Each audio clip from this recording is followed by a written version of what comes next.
It's talking about me. Touch on here. All right, I love it. Specifically to the glucose goddess one, I made a video on her on my channel, Mike Big YouTube, and I basically pointed out that she doesn't even read the studies that she cites. So she's like citing a bunch of studies for different things, and then she's not reading what the outcomes are and what's going on. And she's making like clear errors. And even when she's comparing things, like she compares orange juice to pure glucose or to Coke, it's non-comparable in many different ways, besides the fact that the sugar content is the same. So it's basically a fallacious straw man argument to say, oh, they're exactly the same. She's doing things like this. But I think it's a marketing ploy largely because it speaks to people that are like, well, I don't really have to change the foods, that I really like these processed foods. I just need to have less sugar. So people want this really simplified, basic answer. And she's trying to speak to that. But that's if you want outcomes, if you really want to improve your health, if you want to put out the fires, that is not like managing blood glucose is but one strategy in an entire toolkit of strategies. And if you want to throw all your eggs in just a one strategy like basis, it's a pretty, like your outcomes are really, I don't think are going to be that great overall. Not that blood glucose management isn't important, it is. But it's just like to just throw it on this idea that, yeah, I just eat less sugar and I manage my blood glucose and like I can still eat all these foods that I don't want to as long as I manage, or that are not good for me, that as long as I manage this and that is like, that's not going to get people long-term outcomes. And I know this because I work with people regularly. So I think there's like, I think it's important, like the value she brings is talking about blood sugar, but then everything, a lot of the other things after that are really questionable from a health basis, especially if you, like I read the studies, I've like looked at some of her videos, and I'm reading the studies that she's citing and I'm going through them. I'm like, I don't know what this lady's talking about in some of these places. So that's a big one.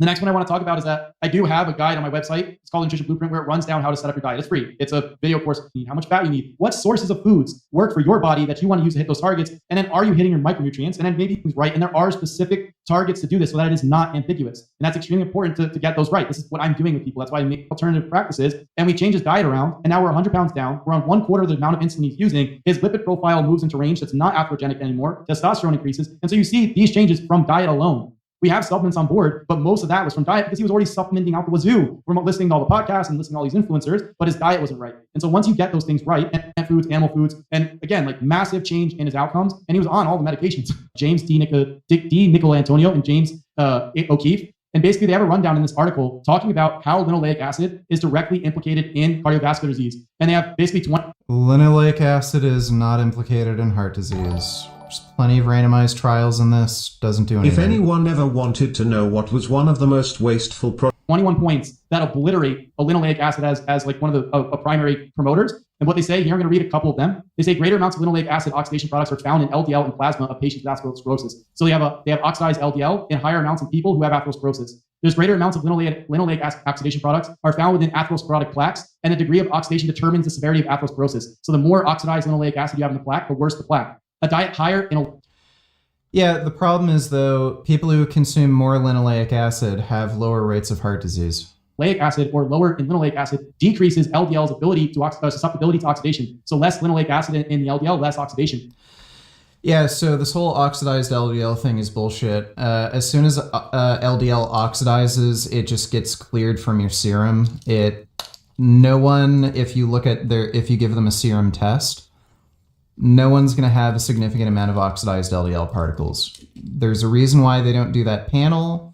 It's because it's fucking useless. It doesn't do jack shit.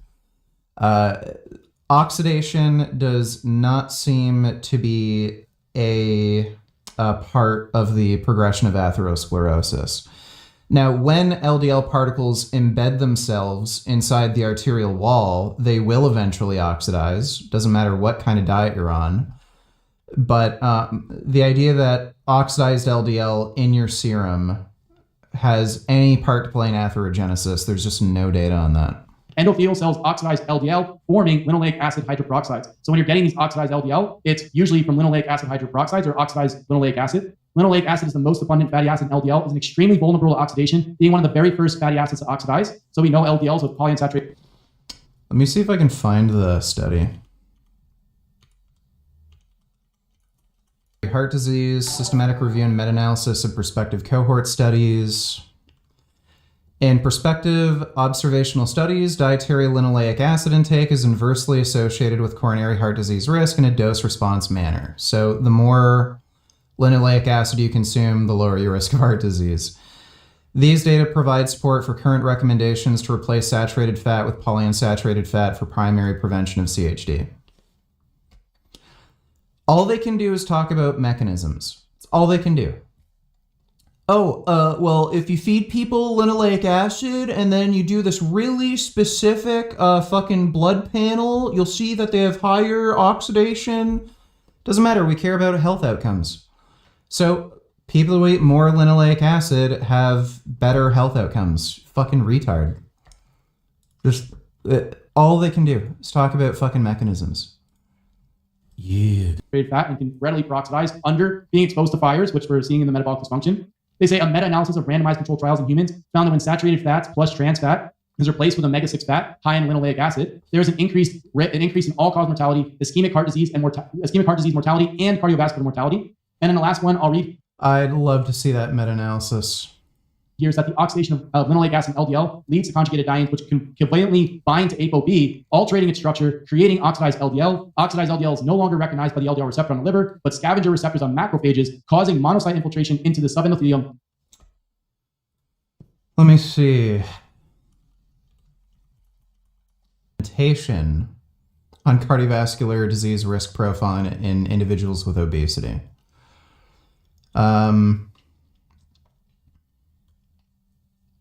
Oh, this is alpha linoleic acid.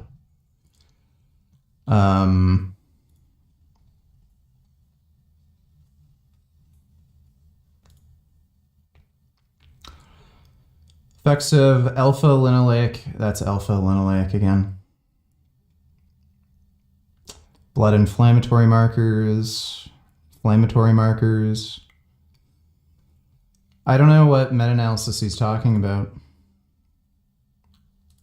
Foam cell formation, and eventually atherosclerosis. So that when you get linoleic acid in the LDL particle and it oxidizes, it damages the ApoB, which is the protein in the LDL particle, and that is one of the key initiating steps driving the activation of the endothelial cells and also the immune activation. So there's multiple pieces of evidence there implicating seed oils in cardiovascular disease. And just to tag on to this, people who eat more seed oils have lower cardiovascular disease risk. How do you explain that? Who gives a shit about your mechanisms? if you look at the trends in cardiovascular disease started ramping up until about the 1950s and 60s because people were smoking a ridiculous amount. And then when the smoking calmed down with all the ads and litigation and all the stuff that went on during the 50s and 60s, somewhere around that time frame, cardiovascular disease starts to taper off. But what happens is then we start to implement seed oils around this time. And what do you know? We were not implementing seed oils around that time. They were slowly increasing since the early 1900s because of World War I and World War II. So people started using vegetable oils for cooking so that they wouldn't have to use butter because one, it's cheaper, and two, it would save it for American troops. So since the early 1900s, people started consuming more vegetable oils, and it was a slow, steady increase. Like, you can even look at the data. Vegetable oil consumption over time, US. This is worldwide. This isn't going back far enough. Here you go. Accurate enough. So right here, you can see right about like 1910, it started ramping up. So this is when like World War I, World War II started to slowly increase, and you saw another jump around the 1960s, but it's basically, you know, an upwards trend line.